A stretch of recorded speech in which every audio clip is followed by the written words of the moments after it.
level of terminology within the ancient Greek language in cases where it doesn't apply. And so it's the equivalent of saying, so in my own sort of sphere and field, there are specific terminologies that exist within theology, like we talk about Christ condescending. And what we mean by that is literally the Latin con, meaning with, and descend, to come down. And so when we're talking about the condescension of Christ, what we're talking about is the humility of Christ to step out of his eternal throne as the second person of the Trinity stepping into humanity. But if you were to say to someone after this, if someone said like, hey, you met Wes Huff, how was he? And you went, he's a little bit condescending. You wouldn't be talking about my humility. No. Right? Because that word has a different meaning in its different context.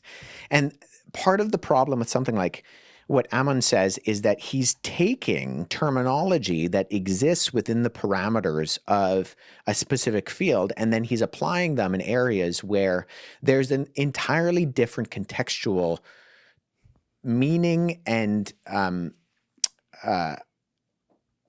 spectrum of understanding. So part of what he said that some people jumped on was that he says that the word Christ comes from the Greek word chrio, which it does, right? To anoint.